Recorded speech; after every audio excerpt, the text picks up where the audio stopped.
Hi welcome back to my channel. ಎಲ್ಲರೂ ಹೇಗಿದ್ದೀರಾ? ಎಲ್ಲರೂ ಆರಾಮಾಗಿದ್ದೀರಾ ಅಂತ ಭಾವಿಸ್ತಾ ಈ ವಿಡಿಯೋ ಸ್ಟಾರ್ಟ್ ಮಾಡ್ತಾ ಇದ್ದೀನಿ. ನಾನು ನಿಮ್ಮೆಲ್ಲರ ಪ್ರೀತಿಯ ಹುಡುಗಿ ರಂಜಿತಾ. ಸೊ ಇವತ್ತು ರಾಗಿ ಉಪಯೋಗಗಳೇನು ಅಂತ ತಿಳ್ಕೊಬರೋಣ. ಇದರಲ್ಲಿ ಒಂದು 3 ರೆಸಿಪೀಸ್ ಇದೆ. ಆಮೇಲಿಂದ ನಾನು ಈ ರೆಸಿಪೀಸ್ನ ಎಕ್ಸ್ಪ್ಲೇನ್ ಮಾಡ್ತಾ ಹೋಗ್ತೀನಿ. ಸೊ ನಾವು ರಾಗಿನ ಸೇವನೆ ಮಾಡೋದ್ರಿಂದ ನಮಗೇನೇನು ಲಾಭ ಅಂತಂದರೆ, ಅದರಲ್ಲಿ ಕ್ಯಾಲ್ಶಿಯಂ ಜಾಸ್ತಿ ಇರೋದ್ರಿಂದ ಮೂಳೆ ಆರೋಗ್ಯಕ್ಕೆ ತುಂಬ ಒಳ್ಳೆಯದು. ಮತ್ತು ಫೈಬರ್ ಜಾಸ್ತಿ ಇರೋದ್ರಿಂದ ಜೀರ್ಣಕ್ರಿಯೆಗೆಲ್ಲ ತುಂಬ ಒಳ್ಳೆಯದು. ಮತ್ತು ಮೆಗ್ನೀಷಿಯಮು ಕೂಡ ಇದೆ. ಮತ್ತು ತೂಕ ಕಡಿಮೆ ಮಾಡೋರಿಗೆ ಕೂಡ ಅದು ತುಂಬ ಸಹಾಯ ಮಾಡುತ್ತೆ. ಮತ್ತು ಯಾರಿಗಾದ್ರೂ ಮಲಬದ್ಧತೆ ಇದ್ದರೆ, ಕಾನ್ಸ್ಟಿಪೇಷನ್ ಇದ್ದರೆ, ಫೈಬರ್ ಇರೋದ್ರಿಂದ ಅದು ಜೀರ್ಣಕ್ರಿಯೆಯನ್ನು ಜಾಸ್ತಿ ಮಾಡುತ್ತೆ. ಅದ್ರ ಜೊತೆಗೆ ಕಬ್ಬಿಣ ಮತ್ತು ಖನಿಜ ಅಂಶಗಳು ಇರೋದ್ರಿಂದ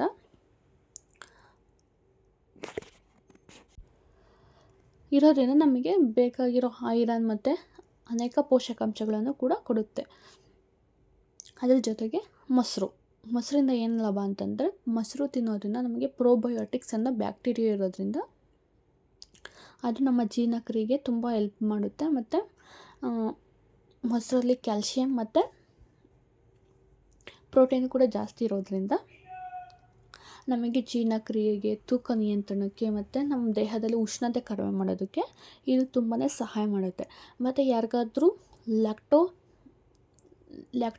ಟಾಲರೆನ್ಸ್ ಇದ್ದರೆ, ಅಂದರೆ ಲ್ಯಾಕ್ಟಿಕ್ ಅಸಹಿಷ್ಣುತೆ, ಅಂದರೆ ಲ್ಯಾಕ್ಟೋಕ್ ಇರುತ್ತಲ್ಲ ಹಾಲಿನಲ್ಲಿ, ಅದನ್ನು ಕಂಟ್ರೋಲ್ ಮಾಡೋ ಶಕ್ತಿ ಇಲ್ಲ ಅಂತಾರೆ, ಮೊಸರು ತಿನ್ನೋದ್ರಿಂದ ಅದು ಕಡಿಮೆ ಆಗುತ್ತೆ.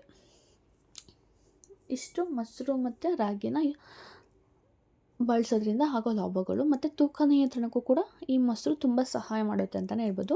ಸೊ ಇದು ಇವತ್ತಿನ ರೆಸಿಪಿಯಲ್ಲಿ ನಾನು ಯೂಸ್ ಮಾಡೋದ್ರಿಂದ, ಅಂದರೆ ನಾನು ಮಾಡಿರೋ ರೆಸಿಪಿಯಲ್ಲಿ ಮೇಯ್ನ್ ಇಂಗ್ರೀಡಿಯೆಂಟ್ಸ್ ಬಂತು ರಾಗಿ ಮತ್ತು ಮೊಸರಾಗಿರುತ್ತೆ. ಮತ್ತು ಜಾಮೂನು ಜಸ್ಟ್ ಸ್ವೀಟ್ಗೆ. ಇದರಿಂದ ಏನಷ್ಟು ಹೆಲ್ತ್ ಬೆನಿಫಿಟ್ಸ್ ಇಲ್ಲ, ಬಟ್ ಸ್ವೀಟು ಕೂಡ ಡೈಲಿ ಒಂದು ತಿನ್ಬೋದು. ಅಥವಾ ಜಾಸ್ತಿ ಇರೋರು ಲೈಕ್ ಶುಗರ್ಲೆಸ್ ಆಗಿ ಕೂಡ ಸ್ವಲ್ಪ ಕಡಿಮೆ ಮಾಡಿಕೊಂಡು ತಿನ್ಬೋದು. ಸೊ ಇಷ್ಟ ಆಯಿತು. ಮತ್ತು ಇದರಲ್ಲಿ ನಾನು ಕಾಯಿ ಎಲ್ಲ ವಿಟಮಿನ್ ರಿಚ್ ಇರೋದು ಯೂಸ್ ಮಾಡಿದ್ದೀನಿ. ಕಾಯಿ ತಿನ್ನೋದ್ರಿಂದ ದೇಹಕ್ಕೆ ತುಂಬಾ ಒಳ್ಳೆಯದು. ಮತ್ತು ನಟ್ಸ್ ಎಲ್ಲ ಯೂಸ್ ಮಾಡಿದ್ದೀನಿ, ಲೈಕ್ ಬಾದಾಮಿ ಮತ್ತು ಗೋಡಂಬಿ. ಅದು ಮುಂದೆ ತಿಳಿಸ್ತೀನಿ. ಕಡಲೆಬೀಜ ಇವೆಲ್ಲ ಕೂಡ ತುಂಬಾ ಒಳ್ಳೆಯದು ಅಂತ ಹೇಳ್ಬೋದು. ಫಸ್ಟು ನಾನು ಏನೇನು ಮಾಡಿದೆ ಅಂತ ಹೇಳ್ಕೊಬಿಡ್ತೀನಿ. ಫಸ್ಟು ನಾನು ಮುಂಚೆನೇ ಎಲ್ಲ ಕಲಸಿಟ್ಬಿಟ್ಟಿದ್ದೆ. ಎಷ್ಟು 2.5 ಕಪ್ಪು, ಅಂದರೆ ಒಂದು ದೊಡ್ಡ ಲೋಟದಲ್ಲಿ ಬರುತ್ತಲ್ಲ, ಅರ್ಧ ಲೀಟ್ರು ಲೋಟದಲ್ಲಿ 2.5 ಲೋಟ ನೀರು ಹಾಕ್ಕೊಂಡಿದ್ದೆ. ಅದಕ್ಕೆ 2.5 ಸ್ಪೂನ್, ಇದರಲ್ಲಿ ತೋರಿಸಿದ್ದೀನಲ್ಲ ಅದರಲ್ಲಿ 2.5 ಇದ್ರಷ್ಟು ಸಕ್ಕರೆ ಹಾಕ್ಕೊಂಡು 15 ನಿಮಿಷ ಕುದಿಸಿ ಒಂದು ಅರ್ಧ ಚಮಚದಷ್ಟು ಏಲಕ್ಕಿ ಪುಡಿ ಹಾಕಿ ಅದರಲ್ಲೇ ಕುದಿಸಿದ್ದೆ. ಒಂದು 10ರಿಂದ 15 ನಿಮಿಷ ಕುದಿಸಿದ್ದೆ. ಅಂದರೆ ಸಕ್ಕರೆ ಕಡಿಮೆನೇ ಆಯಿತು. ನಮಗೆ ಮೈಲ್ಡ್ ಆಗಬೇಕಾಯ್ತು, ಅದಕ್ಕೋಸ್ಕರ ನೀವು 3 ಕಪ್ ಹಾಕೋಬೋದು. ಸ್ವಲ್ಪ ಜಾಸ್ತಿ ಸ್ವೀಟ್ ಬೇಕು ಅನ್ನೋರು. ಅದೆಲ್ಲ ಕುದಿಸ್ಕೊಬಿಟ್ಟು ಇದನ್ನೆಲ್ಲ ಮುಂಚೆನೇ ಕಾಯಿನ ತುರಿದಿಕೊಬಿಟ್ಟು ಅದನ್ನು ಒಂದ್ಸಲಿ ಮಾತ್ರ ಮಿಕ್ಸಿಗೆ ಆಡಿಸಿ ಅದನ್ನು ಒಂದು ಸ್ವಲ್ಪ ನೀಟಾಗಿ ಹುರ್ಕೊಂಡು ಇನ್ನೊಂದು ಸ್ವಲ್ಪ ಉರಿಬೇಕಾಯಿತು.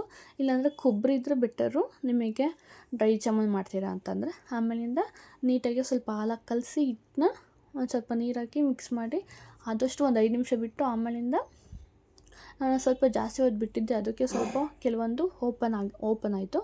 ಅದನ್ನು ಎಣ್ಣೆಲಿ ನೀಟಾಗಿ ತೇಲ್ಸ್ಕೋಬೇಕು. ಲೈಕ್ ಒಳಗಡೆ ಎಲ್ಲ ಒಂದು ಮೀಡಿಯಮ್ ಫ್ಲೇಮಲ್ಲಿ ಇಟ್ಕೊಂಡು ನೀವು ಕರಿಬೇಕು, ಯಾಕಂತಂದರೆ ಒಳಗಡೆ ಎಲ್ಲ ಬೆಂದಿರೋದಿಲ್ಲ. ಸೊ ಇದು ಬಂದು ಮೊಸರಿಗೆ ನಾನು ಈರುಳ್ಳಿ ಚಿಕ್ಕದಾಗಿ ಕಟ್ ಮಾಡಿಕೊಂಡು ಸ್ವಲ್ಪ ಉಪ್ಪು ಹಾಕ್ಕೊಂಡು ಮಿಕ್ಸ್ ಮಾಡಿಕೊಂಡೆ.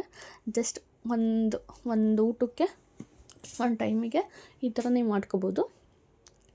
ಅದಕ್ಕೆ ನಾನು ಸ್ವಲ್ಪ ಎಣ್ಣೆ ಕಡಿಮೆ ಹಾಕ್ಕೊಳ್ಳಿ, 1 ಚಮಚ ಹಾಕ್ಕೊಂಡೆ ಸಾಕು.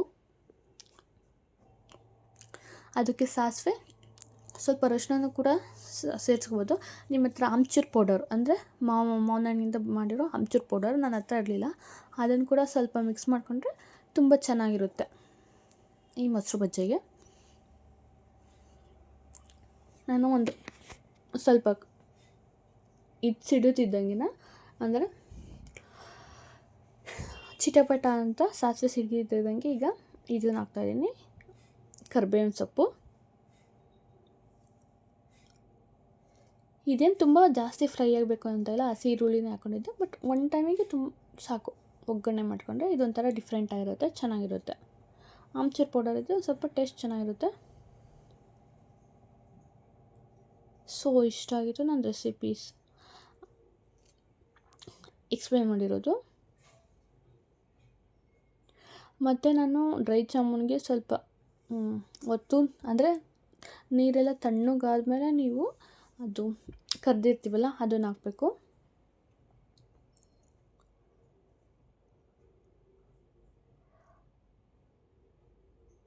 ಡ್ರೈ ಜಾಮೂನ್ ಏನಂತಂದರೆ ಅದಕ್ಕೆ ಸ್ವಲ್ಪ ಇನ್ನೊಂದು ಸ್ವಲ್ಪ ನಾನು ಚಿಕ್ಕದಾಗಿ ಮಾಡಬೇಕಾದ್ರೆ ಸ್ವಲ್ಪ ದಪ್ಪ ಮಾಡಿದ್ದೆ, ಅಂದರೆ ಲೈಕ್ ಈ ಥರಲ್ಲೆಲ್ಲ ಜಾಸ್ತಿ ಮಾಡ್ತಿರಲ್ಲ, ನಿಮಗೆ ನೋಡಿ ಈ ಥರ ಇತ್ತು, ಟೇಸ್ಟ್ ಚೆನ್ನಾಗಿತ್ತು. ಸ್ವಲ್ಪ ಅರಿಶಿನ ಹಾಕೊಂಡಿರೋ ಒಂದು ಸ್ವಲ್ಪ ಕಲರ್ ಇನ್ನೂ ಸ್ವಲ್ಪ ಚೇಂಜ್ ಆಗಿರೋದು. ಬಟ್ ಇದು ಡೈಲಿ ಮೊಸರು ತಿಂದು ಬೇಜಾರಾಗಿರೋರು ಈ ಥರ ಮಾಡ್ಕೊತಿದ್ರೆ ಒಂದು ಸ್ವಲ್ಪ ಡಿಫ್ರೆಂಟ್ ಟೇಸ್ಟ್ ಇರುತ್ತೆ ಮತ್ತು ಚೆನ್ನಾಗೂ ಇರುತ್ತೆ.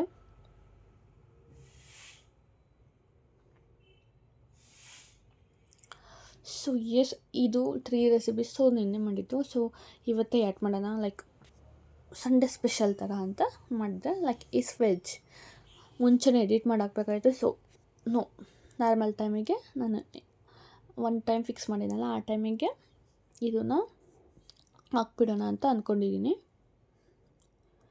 ಟೈಮಿಂಗ್ಸ್ ಎಲ್ಲ ಚೇಂಜ್ ಮಾಡೋದು ಬೇಡ ಅಂತ. ನಾನು ನೈಟ್ ವೀಡಿಯೋ ಎಡಿಟ್ ಮಾಡಲಿಲ್ಲ. ಸೊ ಈಗ ರಾಗಿ ರೆಸಿಪಿ ಬರ್ತಿದೆ. ಒಂದು ಬಟ್ಲಲ್ಲಿ ಲೈಕ್ ನಾರ್ಮಲ್ ಒಂದು ಬಟ್ಲು ಬರುತ್ತೆ, ಆ ಒಂದು ಬಟ್ಲಲ್ಲಿ ತೋರಿಸ್ತೀನಿ. ಆ ಬಟ್ಲಲ್ಲಿ ಒಂದು ಬಟ್ಟಲು ತೊಗೊಂಡಿದ್ದೀನಿ. ನಿಮ್ಮ ಒಂದು ದೊಡ್ಡ ಬಟ್ಲಲ್ಲಿ ತೊಗೊಂಡಿದ್ದೀನಿ ಅಂತಾರೆ, ಒಂದು ದೊಡ್ಡ ಬಟ್ಲಲ್ಲಿ ಲೈಕ್ ಬೌಲು ಅಂದರೆ ಜಾಮೂನ್ಗಿನ ಸ್ವಲ್ಪ ದೊಡ್ಡದು ಬಟ್ಲು ಬರುತ್ತಲ್ಲ ನಾರ್ಮಲಾಗಿ ನೀವು ಪಲ್ಯ ಎಲ್ಲ ಹಾಕ್ಕೊಡೋದಕ್ಕೆ. ಸೊ ಆ ಥರ ದೊಡ್ಡ ಬಟ್ಲಲ್ಲಿ ಒಂದು ಬಟ್ಲು ರಾಗಿ ಹಿಟ್ಟು ತೊಗೋಬೇಕು.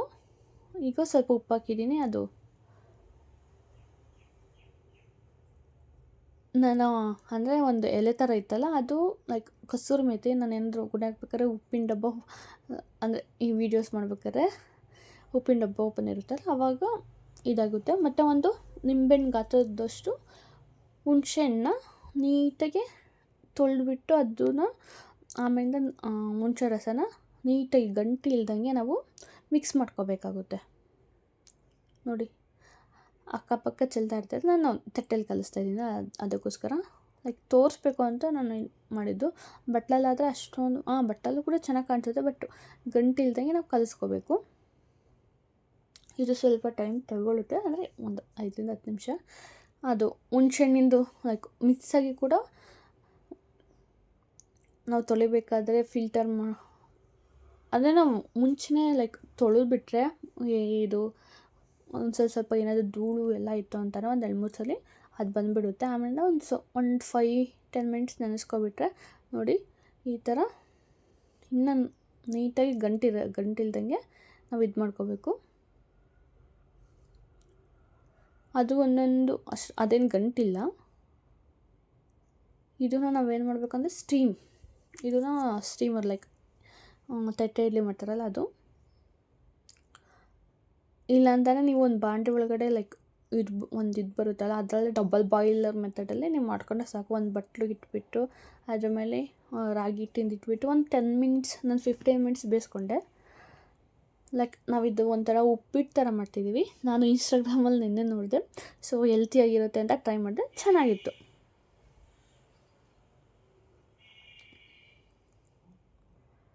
ಈಗ ಅದ್ರಲ್ಲಿ ನೀರು ಹಾಕಿದ್ದೀನಿ, ಫಿಲ್ಟರ್ ನೀರು ಹಾಕಿದ್ದೀನಿ. ನೋಡಿ ಈ ಬಟ್ಲಲ್ಲಿ ನಾನು ರಾಗಿ ಹಿಟ್ಟು ಹಾಕ್ತೀನಿ.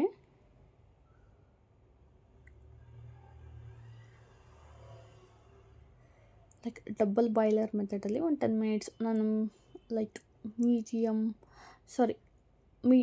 ತುಂಬ ಲೋ ಫ್ಲೇಮಲ್ಲೇ ಇಟ್ಟು ಬೇಯಿಸಿದ್ದೀನಿ.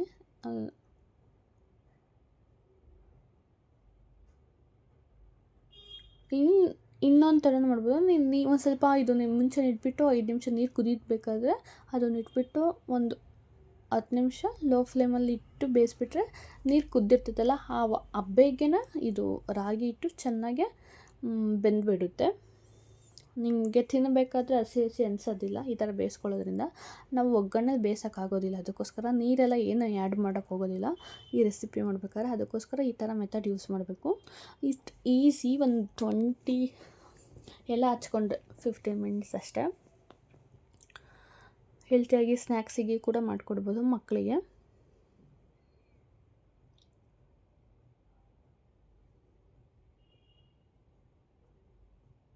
ನೋಡಿ ಕ್ಲೋಸ್ ಮಾಡಿದ್ದೀನಿ.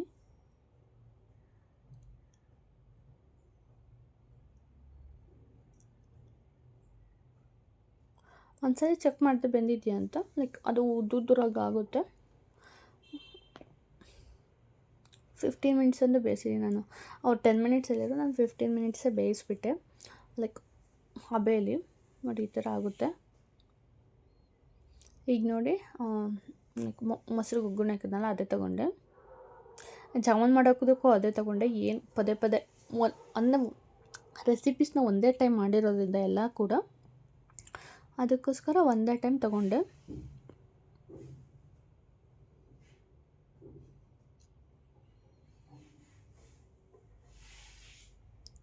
ಒಂದು 2ರಿಂದ 3 ಚಮಚ ಎಣ್ಣೆ ಹಾಕ್ಕೊಂಡಿದ್ದೀನಿ. ಇನ್ ಕೇಸ್ ನೀವು ತುಪ್ಪನೂ ಕೂಡ ಆ್ಯಡ್ ಮಾಡ್ಬೋದು. ತುಪ್ಪ, ಬಟರ್ ಏನು ಬೇಕಾದರೂ ಆ್ಯಡ್ ಮಾಡ್ಬೋದು. ಕಡಲೆಬೀಜ ಎಲ್ಲ ನೀಟಾಗಿ ಫ್ರೈ ಆಗಬೇಕು. ಕಡಲೆಬೀಜ ಸ್ವಲ್ಪ ಟೈಮ್ ತಗೊಳುತ್ತೆ ಫ್ರೈ ಆಗೋದಕ್ಕೆ ಕಂಪೇರ್ಡ್ ಟು ಈಗ ಸ್ವಲ್ಪ ಬಾದಾಮಿ ಡ್ರೈ ಜಾಮೂನ್ಗೆ ಹಚ್ಕೊಂಡಿದ್ನಲ್ಲ ಅದಕ್ಕೋಸ್ಕರ ಅದನ್ನು ಕೂಡ ಆ್ಯಡ್ ಮಾಡ್ತಾಯಿದ್ದೀನಿ. ಈಗ ಕಡಲೆಬೇಳೆ ಮತ್ತು ಉದ್ದಿನಬೇಳೆ ಒಂದೊಂದು ಚಮಚದಷ್ಟಿಲ್ಲ. ಇದು ಮಾತ್ರ ಕಡಲೆಬೀಜ ಒಂದು 2ರಿಂದ 3 ಚಮಚ. ಆ್ಯಕ್ಚುಲಿ ಇದು ಚೆನ್ನಾಗಿರುತ್ತೆ ಫ್ರೈ ಎಲ್ಲ ಆದಮೇಲೆ. ಸ್ವಲ್ಪ ನಾನು ಗೋಡಂಬಿನೇ ಆ್ಯಡ್ ಮಾಡ್ತೀನಿ. ಗೋಡಂಬಿ ಕೂಡ ಬೇಗ ಬೆಂದುಬಿಡುತ್ತೆ. ಕರ್ಬೇವಿನ ಸೊಪ್ಪು ಒಂದು 10ರಿಂದ 12 ಎಲೆ. ಗೋಡಂಬಿ ಒಂದು 11ರಿಂದ 12. ಬೇಗ ಅದು ಫ್ರೈ ಆಗಿಬಿಡುತ್ತೆ, ಅದಕ್ಕೋಸ್ಕರ.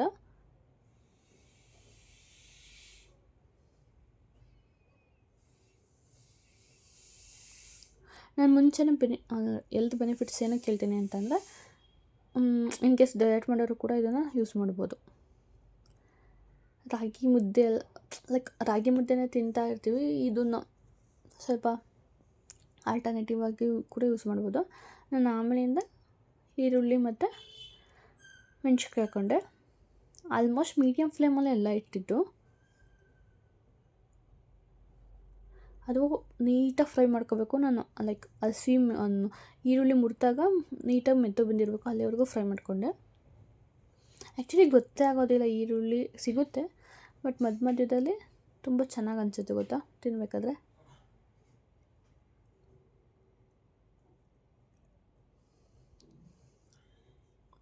ನೀಟಾಗಿ ಫ್ರೈ ಮಾಡ್ಕೋಬೇಕು.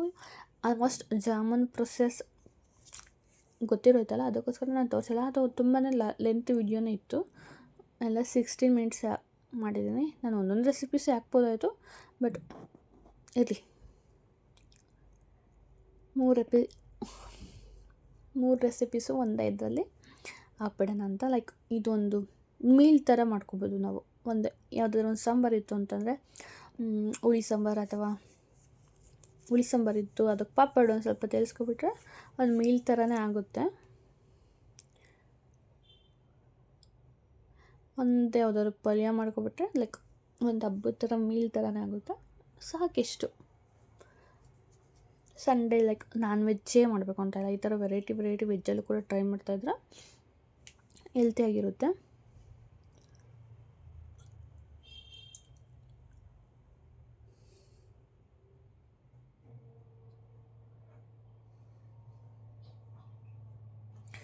ನೋಡಿ ಈಗ ಅದನ್ನು ಲೈಕ್ ಸ್ಟೀಮಲ್ಲಿ ನಾನು ಬೇಯಿಸ್ಕೊಂಡಿದ್ನಲ್ಲ ಅದನ್ನು ನಾನೀಗ ಹಾಕ್ಬಿಟ್ಟು ನೀಟಾಗಿ ಎಲ್ಲ ಫ್ರೈ ಆದಮೇಲೆ ಈರುಳ್ಳಿ ಮತ್ತು ಮೆಣಸಿನ್ಕಾಯಿನ ಎಷ್ಟು ತೊಗೊಂಡಿದ್ದೆ ಅಂತಂದರೆ 3ರಿಂದ 4 ತೊಗೊಂಡಿದ್ದೆ.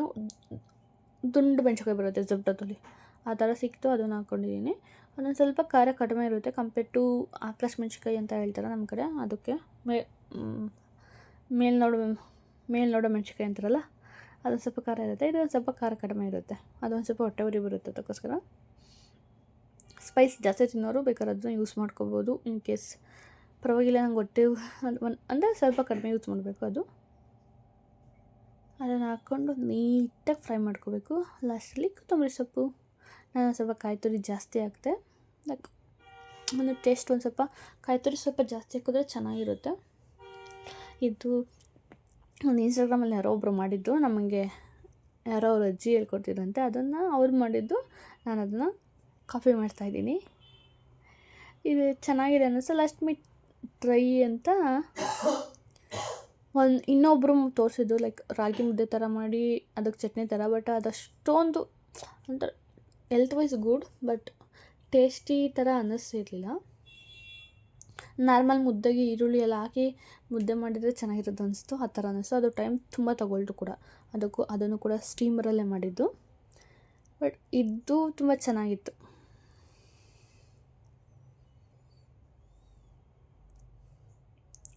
ಮತ್ತು ಒಂದು ಸ್ವಲ್ಪ ಉಪ್ಪು ಕಡಿಮೆ ಅನ್ನಿಸ್ತು, ಉಪ್ಪು ಹಾಕ್ಕೊಂಡೆ.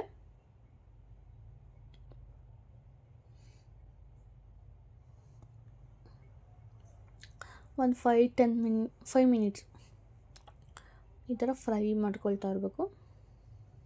5 ಮಿನಿಟ್ಸ್ ಸಾಕು ಎಲ್ಲ ಬೆಂದಮೇಲೆ. ಇಷ್ಟೇ ನಮ್ಮ recipe. Thank you for watching.